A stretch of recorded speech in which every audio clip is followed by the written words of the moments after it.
Okay, so we are looking at something that is language related, but not English language related, and that is Hebrew as a language. So Hebrew is the oldest spoken language in the world. So a lot of ancient languages like Latin, Phoenician, Sumerian, Egyptian, those are not still spoken in the real world today. Certain academics and scientists and historians can read it, but for the most part, most people cannot read those ancient languages. Hebrew is an exception. Another interesting thing is that it's actually very, very similar in the way that it looks to ancient Hebrew. Now, the text on the left of the screen here, that is ancient Hebrew. This is over 3,000 years old.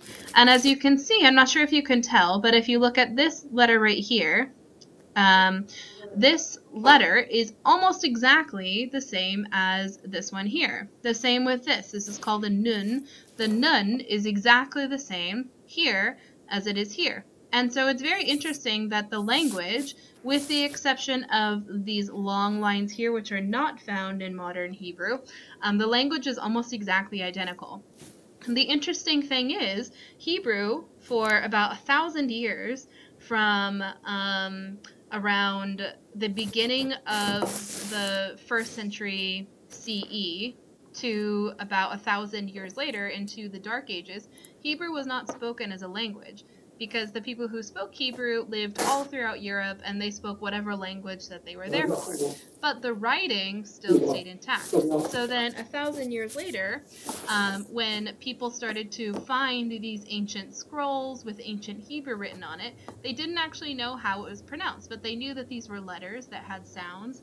So they made up sounds that went along with the letters. So the Hebrew that's spoken today could sound different than the Hebrew that was spoken 3,000 years ago, but it's written exactly the same, which is a very interesting thing. So when you look at the street signs, all of them are written in Hebrew, and it's read like Chinese. It's read right to left rather than left to right like English. So you would read it from this side to this side. So that was just something kind of interesting that I learned on my trip. I did miss you guys oh so much, and I'm glad to be back, and we have lots and lots to cover, which is great and should be a lot of fun. So I got homework from Alice and from Lydia. I haven't gotten your homework yet, Matthew, so do be sure that you turn that in relatively soon. And so Alice, you can feel good about yourself for getting your homework in just in the nick of time. So let's go ahead and start today's lesson. It's lesson 8 already, which is crazy. There's 20 lessons, so we're almost halfway through the semester, which is really crazy to think about. But let's go ahead and start today's lesson. Hopefully you were able to finish 6 and 7 before. So the reading for this week, the vocab and context, is a little bit longer than I usually give you, but don't panic because the reading is also not too difficult. It is a story, and stories tend to be a little bit easier anyway.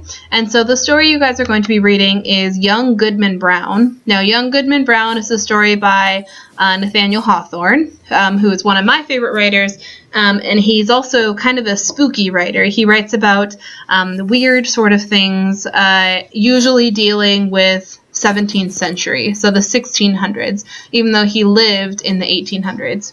Now, Alice, since you're the only one here, let me ask you, are you familiar with what was taking place in the 1600s in Salem of New England?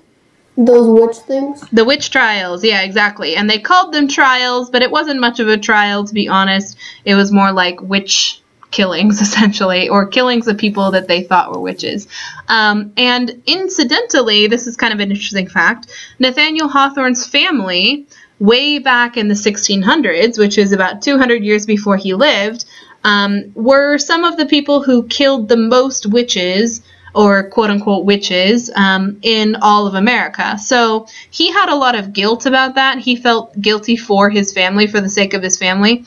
And so he wrote a lot about the state of those. Now, do you remember the names of the people who killed the witches, or the group of people that did all this? No. Okay, that's okay. So the Puritans, the Puritans were the people who had decided that they were the ones who were right and that no one else could be right in the whole world, that they were the ones who God had chosen to be the ones to carry out justice and to carry out all the things that they thought were right, regardless of the law. And so Nathaniel Hawthorne had a lot of dislike for these Puritans, even though his ancestors had been them. And so this is what he's writing about here.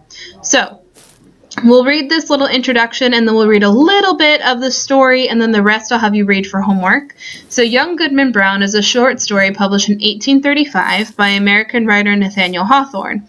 So the story takes place in 17th century Puritan New England, which is a common setting for Hawthorne's works, and it talks about the Calvinist/Puritan belief that all of humanity exists in a state of depravity, except for those who are born into a state of grace. Okay, so they were the ones who had grace, and basically everyone else was depraved. Now, even if you don't know what depraved means, you can guess from the context that it means the opposite of grace. So what do you think depraved means, Alice? Retarded.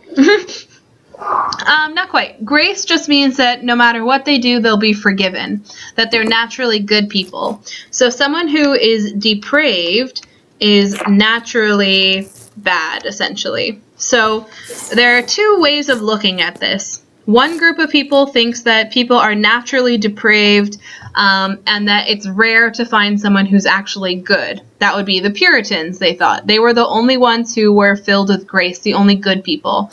And then the other half of people think that people are naturally good, but there are some depraved people. So I tend to think not quite, I tend to think actually a little bit like the Puritans, only in this area, because I think most people have bad tendencies, but they can be good, and so this is essentially what they believed. And that's fine that they believed it. The problem came in that they used this idea to say that, well, because we are under grace, then therefore we can punish anyone who's not like us, essentially, which is where racism and everything else comes into. So Hawthorne attempts to expose the hypocrisy of Puritan culture in his literature. So this is a symbolic story, an allegory. The story follows young Goodman Brown's journey into self-scrutiny, which results in his loss of virtue and belief. So young Goodman Brown, everyone back in this time was called a goodman or a good woman. Now, this was not their name. This was like saying brother or sister. So this is sort of the same thing. You know, on some religions, they call them, oh, hello, Brother Thomas or Sister Eleanor. This sort of the same thing. And so his name is not Goodman. His name is Brown, or his last name is Brown. And so that's what it's talking about. Now, so this story is an allegory. Are you familiar with what an allegory is? Kind of. Sort of, yeah. So I won't make you define it, but an allegory is essentially a story that is told literally, but has a deeper meaning.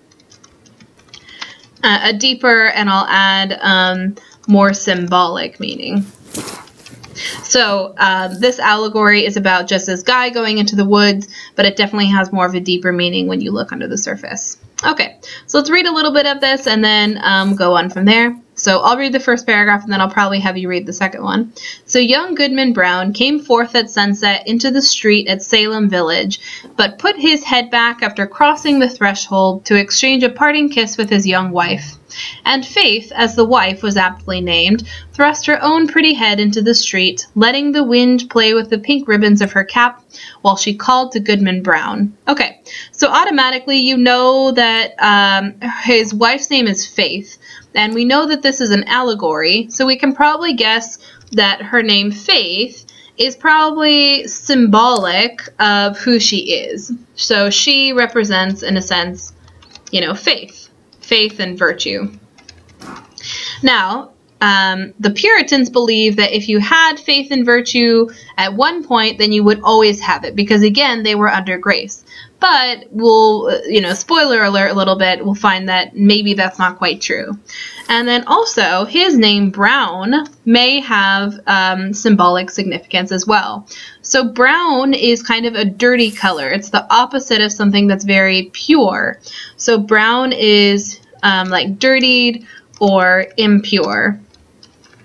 So that could be a kind of a symbolism as well. Okay, can you read this next paragraph here? Dearest heart, whispered she, softly and rather sadly, when her lips were close to his ears. Prithee, put off your journey until sunrise and sleep in your own bed tonight. A lone woman is troubled with such dreams and such thought that she's afraid of herself sometimes. Pray tarry with me this night, dear husband, of all nights in the year. Right, so she's having these visions that something bad is going to happen to him if he goes. So she says, prithee, put off your journey until sunrise. So what do you think prithee means here?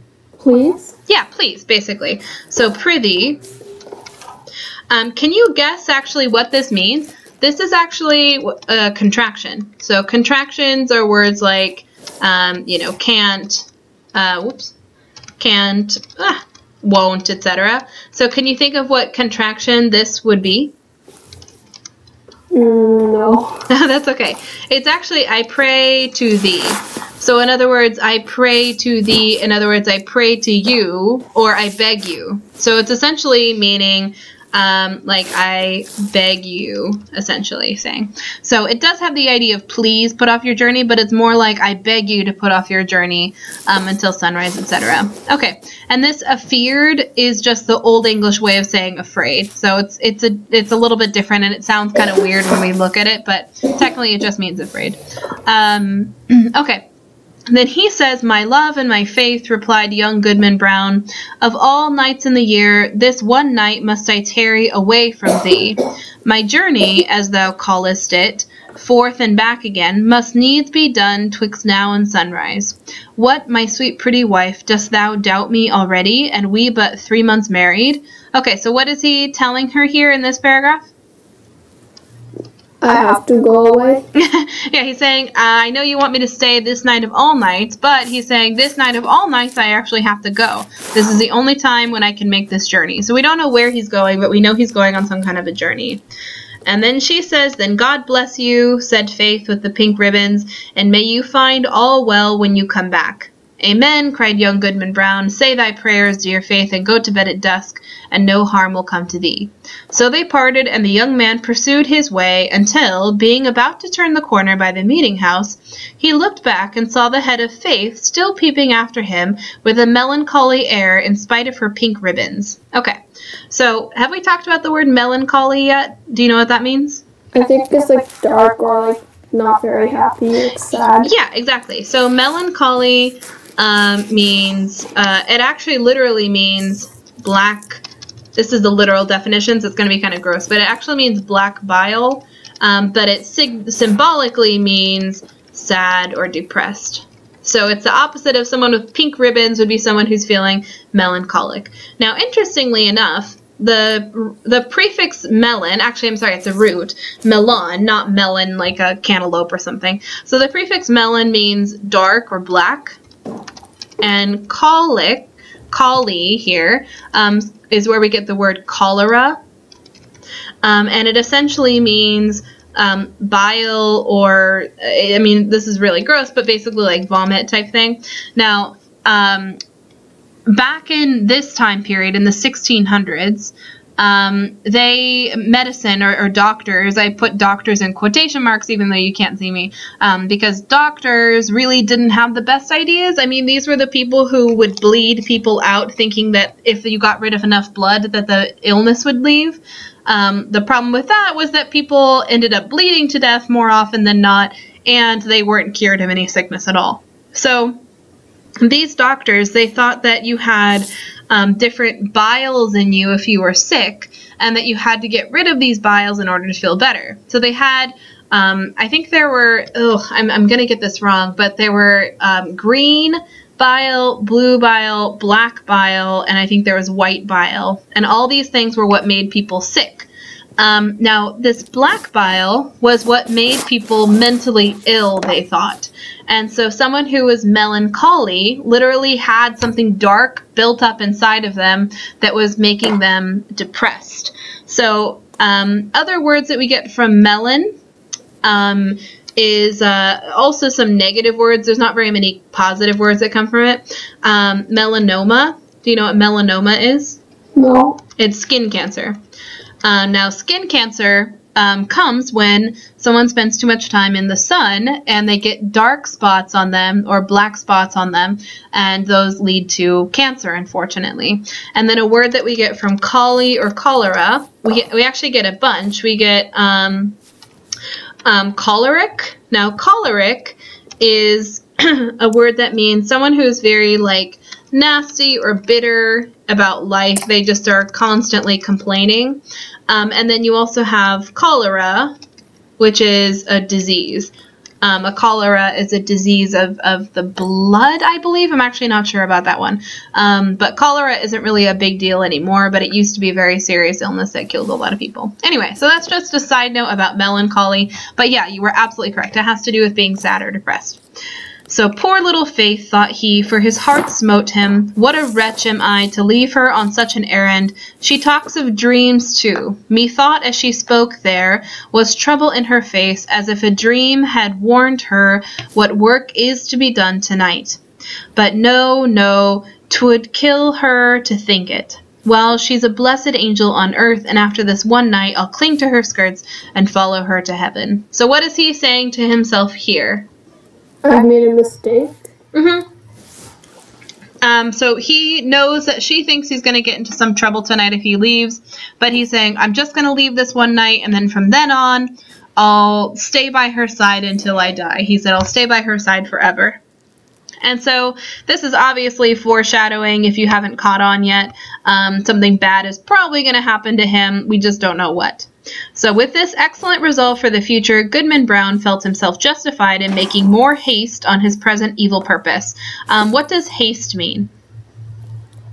I don't know. I've heard it like a lot, but I don't know what it means. That's okay. That happens sometimes where a word just is under your radar for so long, but you're not sure. So haste here means hurry, to quicken or to hurry. So he hurried. We also get the word hasten from this. So to hasten means to hurry somewhere.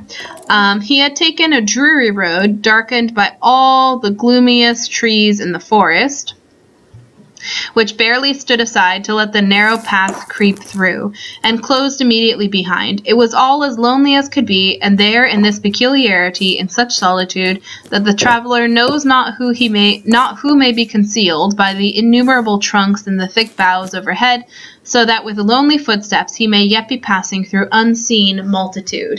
Now, what is this talking about here? It's comparing solitude, which is of course being alone, with what? So what kind of scenery or setting is taking place here?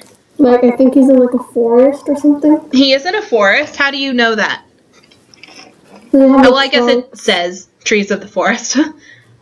They have like trunks and like boughs and stuff like that. Good. What is a bough? I think it's like a branch or something. Yeah, you're exactly right. A thick bough of thick branches. And it says here that even though it felt like he was in solitude, like he was alone, that the boughs of the trees and the innumerable trunks made it so that with lonely footsteps he could be passing through an unseen multitude. And you know what multitude means? No. Well, think of the multi. The prefix multi means, probably you can guess, many. This is where we get the word multiply. So multitude is many people, pretty much. So even though he feels like he's alone, there are so many trunks and such thick branches that he could be passing through an unseen multitude and never know it. So he says, there may be a devilish Indian behind every tree, said Goodman Brown to himself, and he glanced fearfully behind him as he added, what if the devil himself should be at my very elbow? So he's kind of freaking himself out here. And here is where we get the first hint of the Puritan racism, because he is most afraid of an Indian, or a Native American as we should call them, popping out behind him. But in fact, as we're about to see, the Indians or the natives are not the people he needs to fear here. So his head being turned back, he passed a crook of the road, and looking forward again, beheld the figure of a man in grave and decent attire, seated at the foot of an old tree. He arose at Goodman Brown's approach and walked onward side by side with him. Oops. So what does grave mean in this context? Maybe, like, not very good in health. Well, what is attire? Clothing. Clothing, or what right. They look. Yeah. So in this case, grave just means simple or plain. Now, grave can have a couple different definitions, as you probably know. There's the grave that we think of, which is, a cemetery where someone is buried. But in this case, a grave means more along the lines of very serious or somber, essentially. Okay, so then he rises up and walks toward Goodman Brown. So all this is very creepy. And then he says, "You are late, Goodman Brown," said he. "The clock of the Old South was striking as I came through Boston, and that is full 15 minutes agone." What do you think agone means? Ago. Ago, exactly. We've just shortened it in modern time to ago. "Faith kept me back a while," replied the young man, with a tremor in his voice caused by the sudden appearance of his companion, though not wholly unexpected. Now, if you had to guess, you can probably guess that "faith kept me back a while" is not just talking about his wife, it's also talking about metaphorical faith. His faith in the Puritan way has kept him back. It has kept him from progressing forward. All right, we'll read the next paragraph and then we'll move on to something else. So go ahead and read this next paragraph. It was now deep dusk in the forest, and deepest in that part of it where these two were journeying. As nearly as could be discerned, the second traveler was about 50 years old, apparently in the same rank of life as Goodman Brown, and bearing a considerable resemblance to him, but not perhaps more in expression than features. Still, they might have been taken for father and son, and yet, though the elder person was as simply clad as the younger, as in simple manner too, he had an indescribable air of one who knew the world, and who would not have felt abashed at the governor's dinner table or in King William's court, were it possible that his affairs should call him thither. Thither. But the only thing about him that could be fixed upon as remarkable was his staff, which bore the likeness of a great black snake, so curiously wrought that it might almost be seen to twist and wriggle itself like a living serpent. This, of course, must have been an ocular deception, assisted by the uncertain light. Okay, so lots of creepy things going on here. So, how is this person described, this guy? He looks like Goodman Brown. Yeah, he looks like Goodman Brown, except what are differences? I think he's like calmer, I guess. Yeah, he's definitely more worldly, meaning he's seen more of the world. And it says that he would have felt comfortable if he had been invited to the king's table or the governor's table or King William's court. So he has like a little bit more polished or I guess calm is an interesting word to use to describe that. Couple words that you might not know. So discerned up here, it says as nearly as could be discerned. What does the word discern mean? Described? Sort of. It means to tell the difference. So if something is discerned, it's that you're able to tell the difference. Now, discern has two connotations. So there's a positive and a negative one. A positive and a neutral. So the positive connotation is usually used with the word discerning. And it's usually followed by the word taste. So someone who has discerning taste means that for example, like with coffee, they can tell a good cup of coffee from a bad cup of coffee. They have very discerning or specific, very elite taste. The more neutral definition is the one up there, which just means to tell the difference of something between two things. Let's see. Okay, thither. Thither is an Old English word that we don't use anymore. But can you guess what it means based off of the context? Yeah. Let's see. Where was that? Oh, I found it. Oh, yes. And call him, I don't know. Call him, were it possible that his affairs should call him thither. just means there. That's all it means. So it's just the old English way of saying it. Clad, what does clad mean? It said it, let's see, where did it say that? Oh, he was as simply clad as the younger. Simple? Clad means dressed. So in this case, he was as simply dressed as the younger man.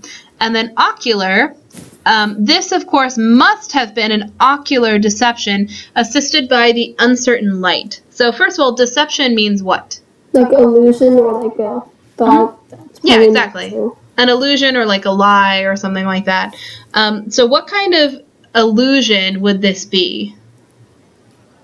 If it's caused by the light, what sense do you use to when you're talking about light? Movement? Well, sort of, but you use your vision. So ocular just means like visual, basically. So it must have been a visual deception or trick assisted by the uncertain light. So his staff, his kind of stick that he's using, looks like a great black snake, and it almost seems to twist and wriggle itself like a living serpent, which really creeps me out because I don't like snakes. So, okay, we'll read to the end of the page just so that you get some out of the way here. So, come, Goodman Brown, cried his fellow traveler. This is a dull place for the beginning of a journey. Take my staff if you are soon weary. Friend, said the other, exchanging his slow pace for a full stop, having kept covenant by meeting thee here, it is my purpose now to return whence I came. I have scruples touching the matter thou wottest of. Okay, so a few things here that you may not know. So we have the word scruples. So scruples, I think we've had the word unscrupulous. Do you remember that one? No. Okay, that's okay. So scruples are essentially morals or conviction. So can you guess what unscrupulous would mean? Without a moral? Yeah, exactly. Without morals or convictions. So here he says he has some convictions or he has some problems with touching the matter that you wottest of. Now, wottest here means basically what you are referring to. And so what is he objecting to? What is Goodman Brown kind of hesitant about here? I think like they come here often and he's like not sure or something. Yeah, you're on the right track. So basically he says, I've kept my covenant. What is a covenant? Maybe his cover? No, actually covenant means a promise. Covenant is a promise. So he's kept his promise by meeting this guy here. And now he wants to go back home, essentially. And so we really don't know why it's his covenant to come with this guy, walk with him a little bit, and then go back home. But he has some kind of an agreement to do this. And he is saying, no, let's keep going, essentially. And so he's hesitant to do that. And then the older guy says, sayest thou so? Replied he of the serpent, smiling apart. Let us walk on, nevertheless, reasoning as we go. And if I convince thee, not thou shalt turn back. We are but a little way in the forest yet. So he's saying, let's keep walking, and I'm going to keep trying to convince you to keep going. And so just the fact that he's smiling right now, everything about him is kind of like a little bit devilish. He's not actually the devil, but it's sort of everything that Goodman Brown was afraid of meeting in the forest. So he's saying, we're not that far into the forest yet. Let's just keep going.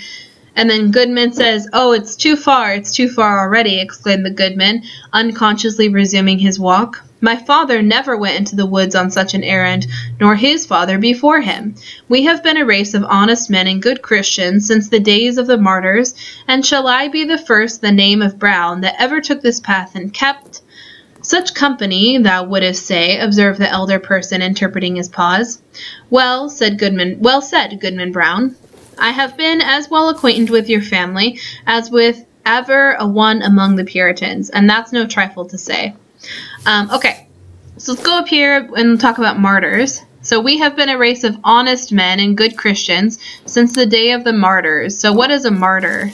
I think it's like a guy who's like who's accused of being believing in something or like having a religion or something. Okay, and what happens to a martyr? He's like abused or something. Yeah, a martyr is a person who is punished or killed because of their beliefs. So someone a Christian who would be considered a martyr would be considered a very holy person. So he's saying we are the best, we are a race of honest and good Christians, talking about the Puritans, since the day of the martyr. So they're the best ones that have come.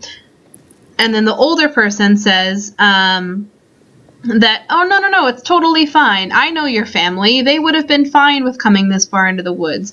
And he says, I helped your grandfather, the constable, when he lashed the Quaker woman so smartly through the streets of Salem, and it was I that brought your father a pitch pine knot kindled at my own hearth to set fire to an Indian village in King Philip's War.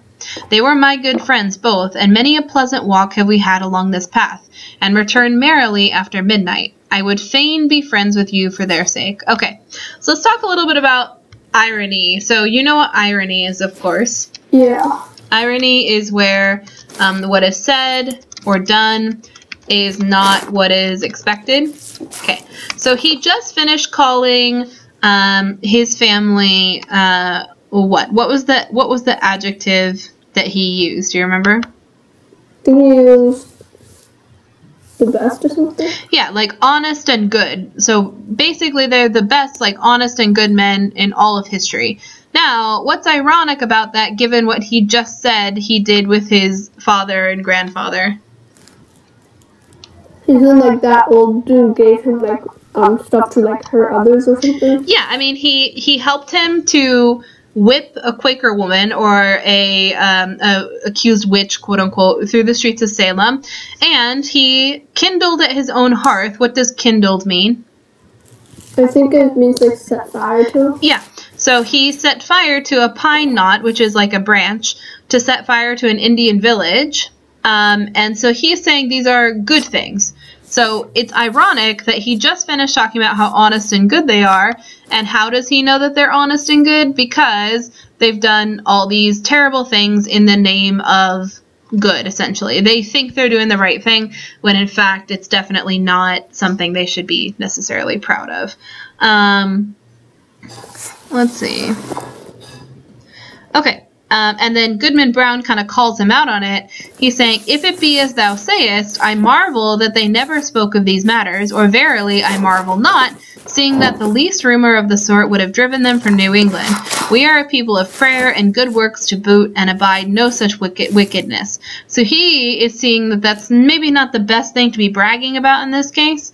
And so he's kind of calling him out on it. So the story goes from there, and then at the very end, there are some questions, and we've gone over a few of these, and we defined melancholy, martyr.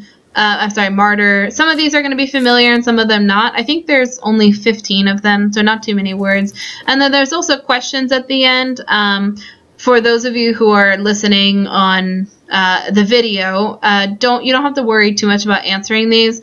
If you read the passage and if you excuse me, if you read the passage and if you define these words, you should be okay. Now, if you do want to answer these reading questions, it'll just help you understand the story even more. So here, like for example, number 4, how is Brown's wife an allegorical figure given her name? We talked about what an allegory is, so we kind of already answered that question, because Faith is her name and she represents sort of, good faith.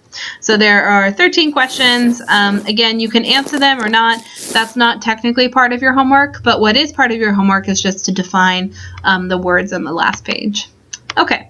All right. Any questions, Alice? Are you doing okay?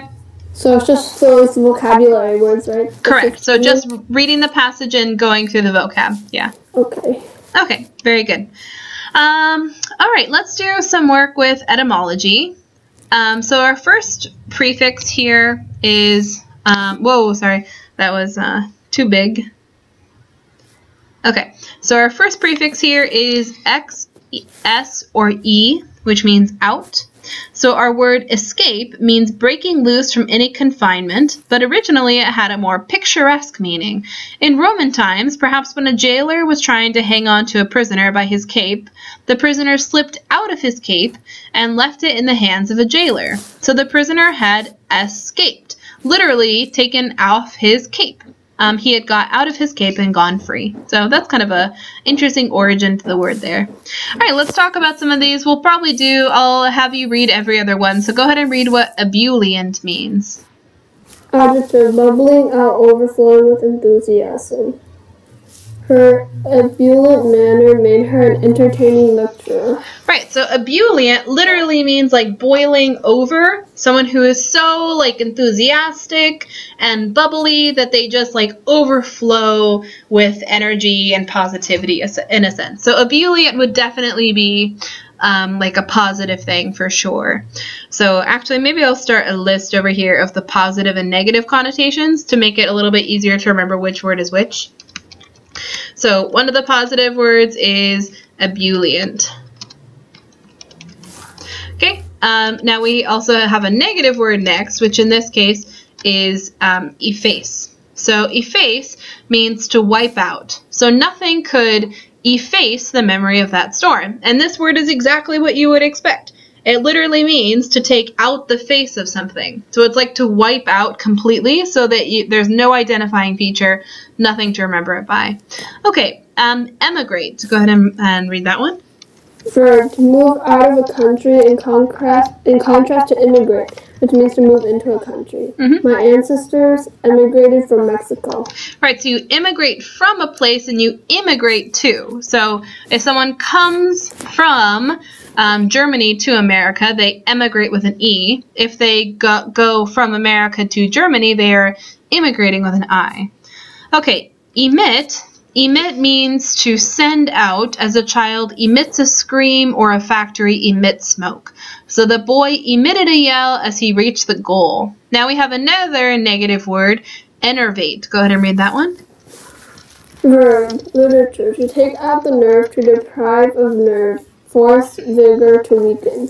She found the hot humid climate enervating.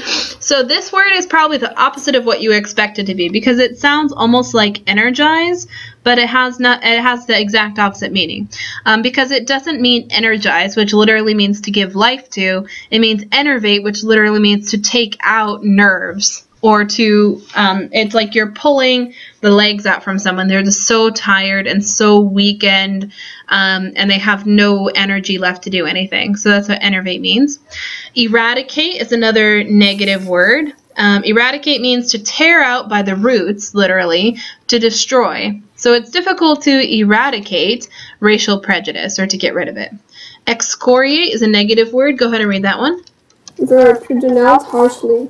The candidate excoriated his opponent, lashing out at him in his public speeches.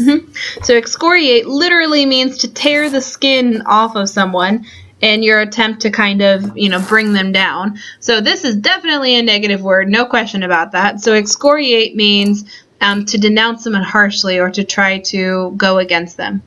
All right, exonerate is a good word. Exonerate means to take the burden out or to free from a charge or for guilt. So the jury exonerated him.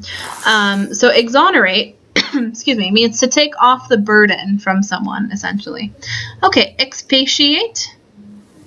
Verb, to wander out of the course, to digress, to speak or write at length. The salesperson expatiated on the value of the product until everyone was bored. So expatiate literally means to just talk, to keep talking, essentially, to wander off course. So think of someone who just rambles on and on. They expatiate constantly. So they're constantly just rambling. Who knows what they're talking about? They never seem to get to the point. That means that they are expatiating. So think of, it kind of helps you to hear the word space in there, expatiating, because they're just kind of going through space there, you know, who knows what they're talking about. Expatriate is one who has left the country or renounced allegiance to it. So don't get expatriate confused with expatiate, two different words. So expatriate has the word patriot in it, and it's a person who essentially does not have a country, or they have left their country to go someplace else. Let's see. And then we have expurgate. So go ahead and read that one. To take out obscene or objectionable material. The cast voted to expurgate. A shocking scene from the play. So expurgate, I mean, I guess I probably should have put it under neutral. It's not really a positive word, but it means to take out things that would offend someone. So think it has the word purge in it. Purging means you're taking out something that's causing harm. So expurgate. Now, expurgate is different than like censorship, for example. Censorship is a bad thing. It means to take out what someone intended or to try to silence someone's voice. Expurgate just means to take out things that would potentially hurt someone or something. And then exterminate, the last one, means to destroy living things by killing off all individuals. Now, normally we think of exterminate nowadays just referring to like bugs or rats or something, but it's a little bit different. So exterminate and eradicate are nearly synonymous. They're pretty much the same word. But exterminate means to destroy utterly, like completely. And it's usually applied to insects or people. Eradicate implies an uprooting and is applied to a disease, a fault, or prejudice. So you can eradicate racial prejudice. You can eradicate, Ebola, but you couldn't eradicate a person. You can exterminate them, but you couldn't eradicate them. Okay, a couple other words here. I'm not going to define these too closely, but I'll see if you can figure out what some of these mean. So eloquent, for example, we know what that means. We've had that a couple times now. But with eloquent, what would E mean in this context? What does E mean? No. Excuse me. It means out, right? So in this case, you were speaking out. So loque or lock means to speak. So eloquent means to speak out. Someone who's eloquent is good at speaking. Elucidate.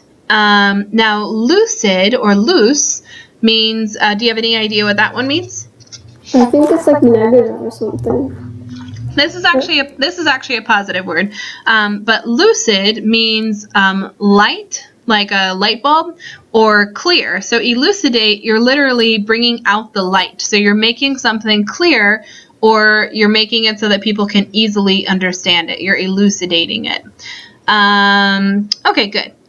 Actually, one more word that I want to go over. This one just kind of has a fun origin, which is why I'm mentioning it. But the word exacerbate, are you familiar with this word? No. That's okay. Exacerbate, okay, so it comes from ex, which means out of. And then we have acer, which means breath.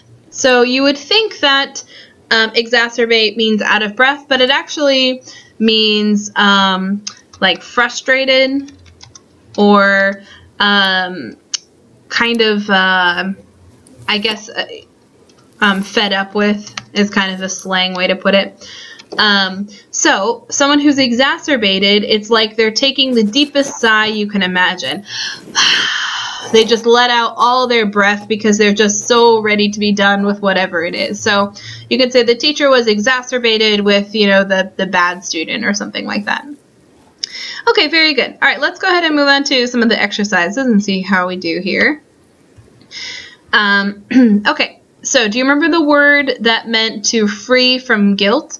So the accused was certain that the evidence would blank him.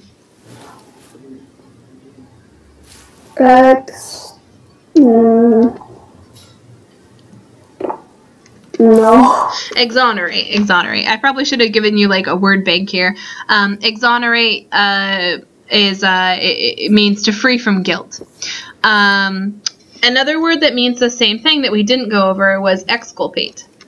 Exculpate means to literally take out the blame. So exonerate, exculpate mean basically the same thing. The editor blanked the offensive language from the novel. So he took it out. So not censored, but this is a word that meant sort of the same thing as that.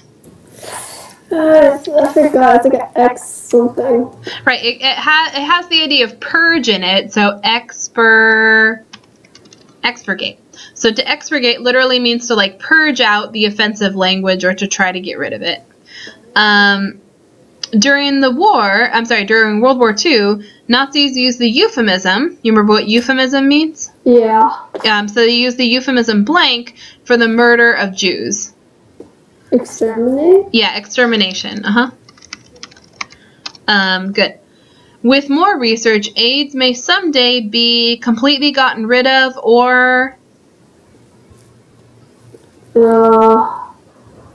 It's that one that's kind of like exterminate. Right. ER. Does that help? Eradicate? Yeah, very good. Excellent.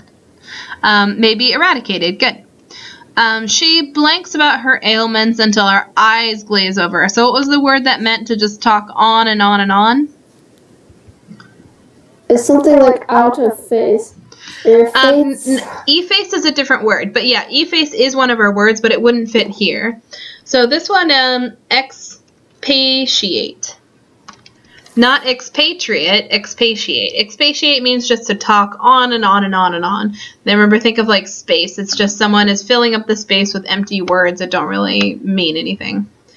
Okay, so the angry speaker will completely, this word literally means to take the skin off of someone. It starts with E-X-C-O-R. Excoriate. Very good. Nice. Excoriate. So excoriate literally means to like basically fillet someone, just completely destroy them. So the kindergarten teacher's blank personality helps the children to be excited about their learning. So this is one of the few positive words there was, just very like happily bubbling over. I forgot. Ebullient. Ebullient just means very bubbly and happy. My grandparents blanked from Ireland to the United States. Emigrate. Good, emigrated. Okay, the smoke alarm blanked a shrill whistle. It sent out or it... I don't remember. This one, I know you know this word, but that's okay. It emitted a shrill whistle. Oh. The English poet Lord Byron was a blank in Italy, meaning he had been cast out of his own country and he lived in another. So this is the word that's kind of like number 5, but it's a little bit different. Expatriate? Yeah, expatriate. So expatriate means like someone who is like either banished from their hometown or they've completely like relinquished any ties to it, essentially. Okay, exercise 2. To send out of a country, which one would that be? Expatriate. Expatriate, right. And again, try not to get it confused with expatiate. Oh wait, hold on.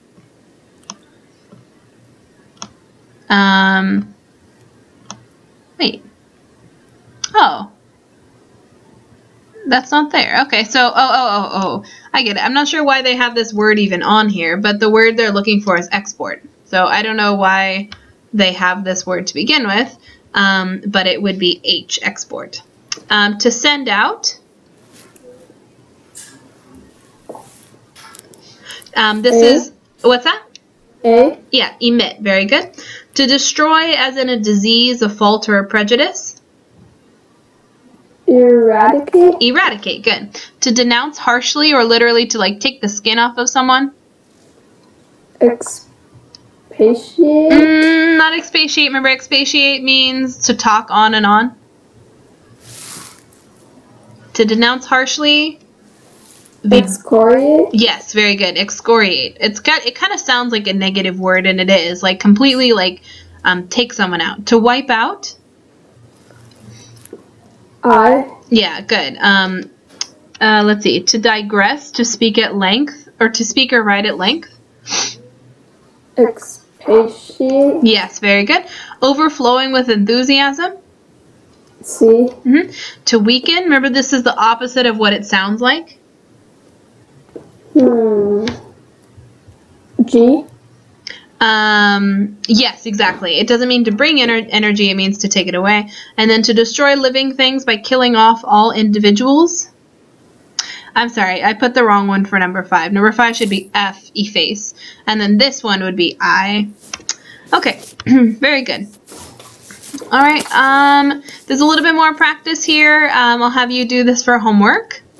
And then this one, let's just do this as a review really quick together, and then you won't have to do this for homework if you don't want.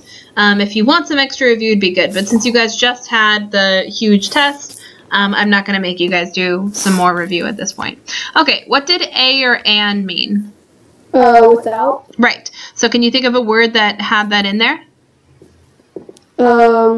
Atheist? Yeah, very good. Without a god. Or amoral, without morals. Good. Ambi or amphi? Both. Both. Good. Can you think of a word?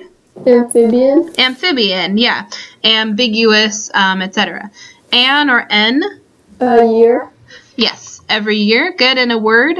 Annual. Yeah, annual is good. Perennial, good. Sesquicentennial. Anti or anti? Before. Good. Very good. And then a word? Antecedent. Antecedent. Good. How about anthrop? Human. Good. And then a word? Anthropology. Yeah, anthropology, anthropomorphize. Philanthropy, good. Anti? Against. Against, very good. And then what would be a word that would use anti when used like this? Antisocial. Very good. Auto? Self. Self, very good. And what would be another word? Automatic. Yeah, automatic, very good. Bena? Good. Good. And a word? Benevolent. Benevolent, beneficent, good. Bi? Two. And a word? Bicycle. Good. Or bicentennial would be another one. Bio? Life. Good. And a word? Biology. Seed or cess? I'm sorry, seed or seed? Yield. And a word? Actually, no, I'm sorry, not yield. It would mean go. Succeed. Yeah, succeed. It literally means to go ahead. Also, proceed, precede, all those would be the same. Antecedent would be another. Chron? Time. And a word? Chronological. Yeah, chronological. Anachronism. Do you remember what anachronism means? No. That's okay. Anachronism is a word we've had a couple times. Anachronism means out of its time. It's something that doesn't match with the time period that it's in, essentially. How about circum? Round. Yes. And a word? Circumference. Good. Good. Cogni or nos? No. And a word? Incognito. Ooh, very good. I'm impressed that you remember that one. Good. Or cognizant. Metacognition. Com or con? I don't remember. This one means with. All these mean with. So, compassion, companion, correlate, tons and tons of words. In fact, there are more words than we could definitely name that start with one of these. Cred?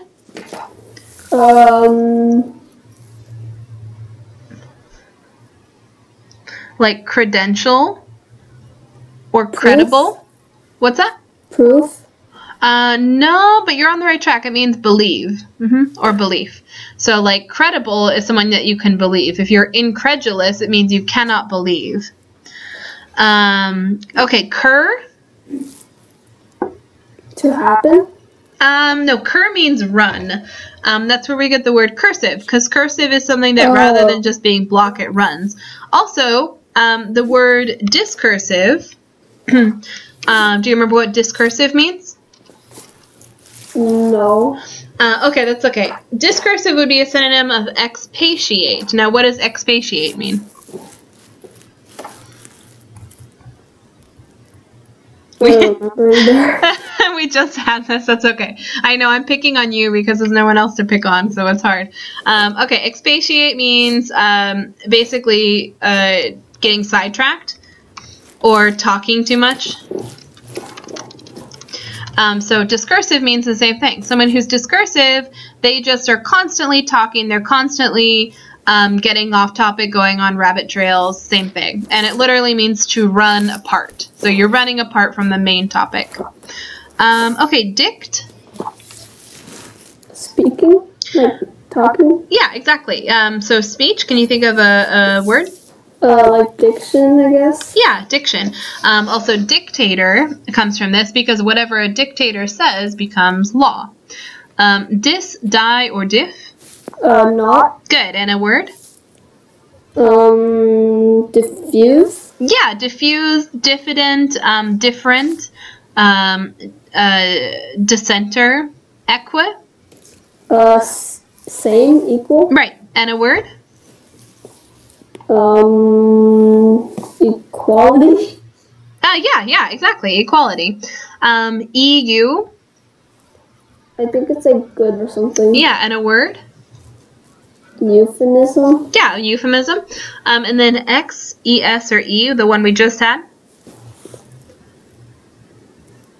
I'm thinking of before. It's too fresh in your mind, huh? It means out. So, for example, expatiate means to talk out of the main topic. Also have, efface, immigrate, emit, etc. Okay, good. All right, let's do the next one here. We have fid, which means faith. So, did you ever wonder how Fido got his name? He's called Fido because he is faithful to his master, like most dogs are. The root fid always has something to do with faith. Fidelity means faithfulness, and infidelity means unfaithfulness. If you are confident, remember con means with, you have faith in yourself. But if you are diffident, it means you do not have faith in yourself, you are shy. Sometimes, as in confide and several others of the following words, con is used merely as an intensive, giving more emphasis to the root that follows. So, there's not that many words here, so it shouldn't be quite as difficult. First of all, we have bona fide. Remember, bon, we've already learned, is the same as ben. It means good. So, good faith. So it just means genuine. So they made a bona fide offer on the house. The museum has a bona fide painting by Gauguin. So bona fide just means good, in a sense. It means something that is genuine, like you can trust in it. Confidant. A confidant, it's different than confident, so two different words. A confidant is a person that one has faith in, a person who you confide in. So her dad has been a confidant for many years. So if you have a confidant, it's a person that you trust with all your secrets. Okay, confide just means to show faith in by sharing secrets. I confide my deepest fears and dreams to my best friend. And then confident is that you have faith in yourself. You're self-assured. So my brother was confident as he walked onto the stage. Confidential, however, is marked by intimacy or willingness to confide. So if something is confidential, it is secretive. Diffident is probably the one of the words that you don't know here. It means not having faith in oneself or being shy or timid. So the youngster was diffident about speaking in public. So diffident would be the opposite of confident. Two different words. Fidelity means faithfulness, and infidel is a person who does not believe in a particular religion. So the Muslims were in conflict with the infidels. A lot of the violence in religion, and this goes for all religions, is that people believe that they are the only ones who have the true faith and that everyone else is infidels. Infidelity, unfaithfulness, usually in marriage. And then perfidious literally means faith through. So it's like you've cut through the faith of someone and you have betrayed their trust. So it's deceiving through a pretense of faith or treacherous. So it would definitely be someone who's a traitor, would be perfidious. Her perfidious actions branded her as someone not to be trusted. Okay, let's go ahead and think of these ones. So he owned a genuine Model T Ford or a what? What would be the word? It started with a B. It was like a two-part word. Like a bond feed or something like that. Yeah, you're correct. It means literally good faith. So this one would be bona fide. Good. Even a blank person will enjoy the interaction of choral reading. So even a like a shy person. Diffident. Diffident. Good. His blank attempts to undermine the work of his own committee were shocking. So if he was trying to be traitorous, he's trying to like betray their trust or betray their good faith. Infidelity. No, but that's not a bad guess. This one is perfidious. Perfidious again means like betraying the trust of someone, just being a complete traitor. Whoops, perfidious, not perdidious. Perfidious. Anyone not following the state religion was called an infidel. Infidel. You can be sure of his blank. He would never be unfaithful. His faithfulness or his confinement. No, starts with an F. Fidelity? Fidelity just means faithfulness. She needed a blank with whom she could discuss her problems. Someone who she could trust with all her secrets. A confinement? No, confinement means to like to confine something, to keep it there. Confidant. Confidant, again, it looks like confident, but it's a different word. The emphasis is on the first syllable, and it's just someone you can trust. Juanita and her best friend blank in each other. Confide? Confide, right. Confide and confine are two different words. So confide means to like hide, confide means to trust in. Okay, good. My employee records are blank because they contain personal information. So they would be secretive or confidential. Confidential, good. And then his constant blank caused their marriage to end. So he was constantly unfaithful or infidelity. Good, yeah. And then having earned A's and B's on all her tests, Kaylee was blank that she would pass her final. Confident. Confident, good. Spelled different than confidant, which is with an A. Good. All right, let's just do exercise 2 out loud. So my best friend Susan is my blank. Confidant. Confidant, good. I blank in her. Confide. Knowing that she will keep my thoughts confidential. Good. She is unlike a friend I had in the past who was someone who betrayed her trust or starts with a P. I don't remember. Perfidious. Perfidious. I am blank, so it is important to me that my friends show blank. So she is probably a shy person. So she is diffident. So it is important to her for her that her friends show loyalty. I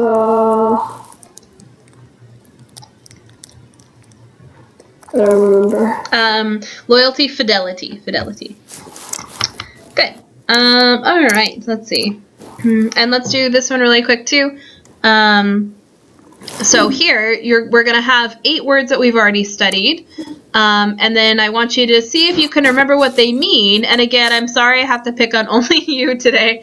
I'm sure that Lydia and Matthew will shout their own answers at the YouTube video and hopefully help you out a little bit.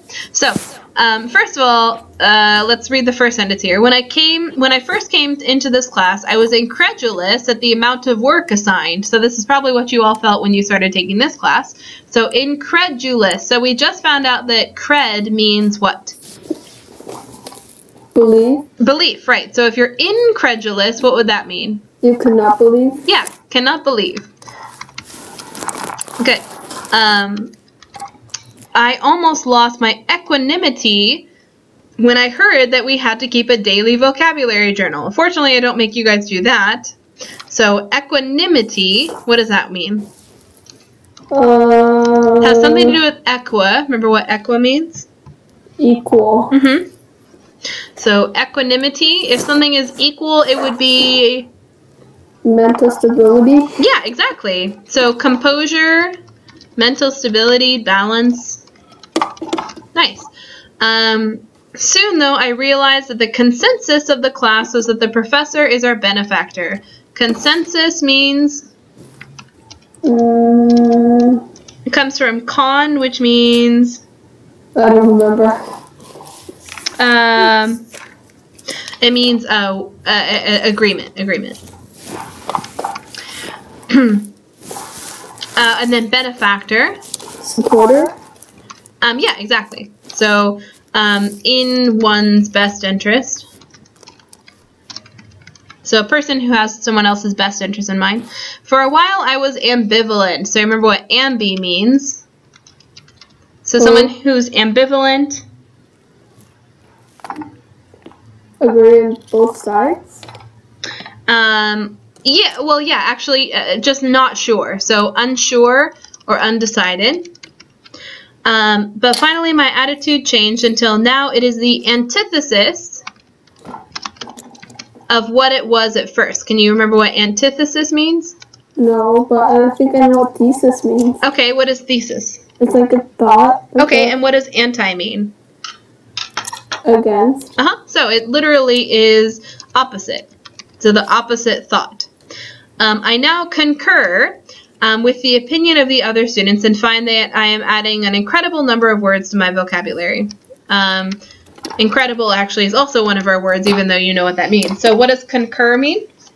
Agree. Agree. And then incredible? Not believable. Yeah, exactly. Unbelievable. So incredulous and incredible have similar meanings, but they're used in slightly different ways. Okay, very good. All right, excellent. This is our last root for the day. So we have gen, which means birth, race, kind. You can probably think of words just off the top of your head, like genetic. But there are also some words that might surprise you here. So in ancient mythology, when a child was born, a guardian spirit or genius, so named because it appeared at birth, was appointed to guide the person throughout life. Today, although we no longer believe we are given a guiding genius at birth, we may still have within us from birth a genius for something such as math or painting. Thus, the ancient guiding genius now has become an exceptional intellectual or creative ability. So, genius. So, gen has 4 main meanings. First of all, it means birth. Not only the birth of a people, but a birth of things. So an engine generates or gives birth to electricity, and the birth of ideas. Angry words engender or give birth to hate, whereas kind words engender love. So we have, first of all, engender, which just means to develop, to bring forth as ideas or feelings. So just means to make, essentially. So his handling of the problem engendered the respect of his fellow workers. So it's easy to remember engender if you just think that engender means the same thing as generate. So they basically both mean to create or to make. So that helps a little bit. Okay, generation, I'm pretty sure you know what this one means. All the people born around the same time. So in American history, we have lots of generations that we talk about. For example, we have the baby boomers. The baby boomers are probably the ages of your grandparents. Those are the people born around the 50s to the 60s, maybe even the 70s. And those are the people who essentially, those are the people who are the children of the people who survived the Great Depression. So the Depression era was when America was going through a very hard economic time. Lots of people lost their jobs and their homes. It was just a terrible time. And so everything that people had, they had to work really hard for. And then World War II came around and bumped up the economy quite a bit. And so the baby boomers, the ones who were born after World War II, are basically benefited from the wealth and the success of the generation before them. Then you have Generation X. Generation X are the ones who are born in the 70s and the 80s. And these are the ones who kind of started like a revolution. They were the ones who promoted like peace and prosperity, that type of thing. And then you had Generation Y, which was the 80s to the 90s. And really like the early 90s, because the people who were born in the late 90s, 2000s, are called millennials. Now the millennials are the people who were born in the 90s to the 2000s. And these are the people who are living in the technology era.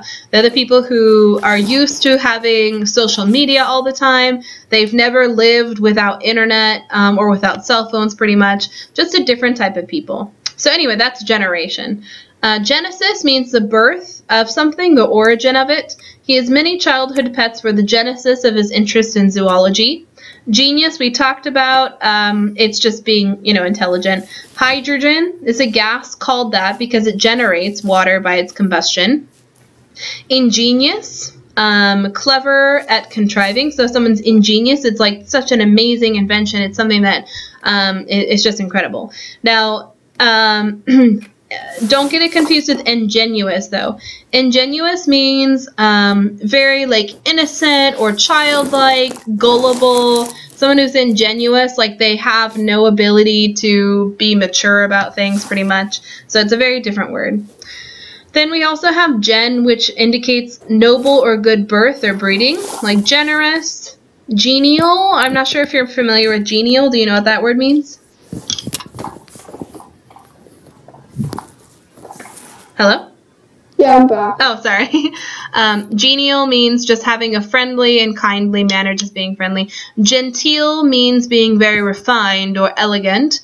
Gentility is the condition of being genteel. A gentleman is a person of noble birth. And gentry is people of gentle birth or high society. Then we have the third definition of gen, which means race. So if you are studying your family's history, you're studying genealogy. Logi means study. Gen means birth. Gene are what makes you, essentially your DNA or your genes. Genealogy. Genetics is the study of heredity.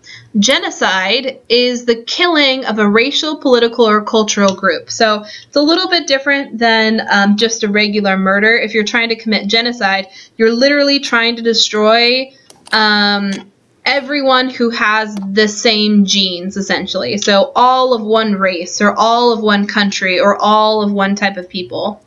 The progenitor comes from pro, which means fourth, plus gen, birth, is a direct ancestor. So someone who comes before you is your progenitor. So your grandfather and his grandfather before him are your progenitors. And then your progeny are your children or descendants.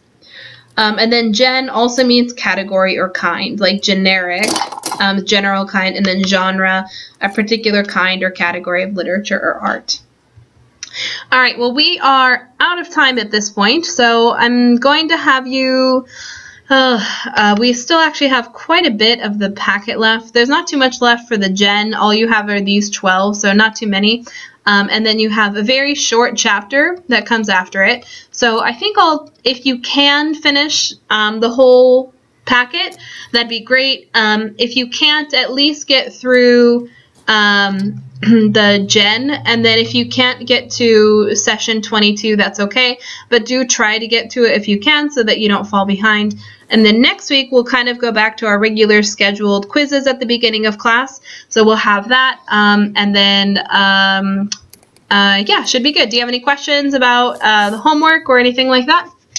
No. Okay. All right. Sounds good. Well, it was fun having only you for class, and next week we should have Lydia and Matthew back again, and then I can pick on them more, and then maybe I'll let you pick on them a little bit too.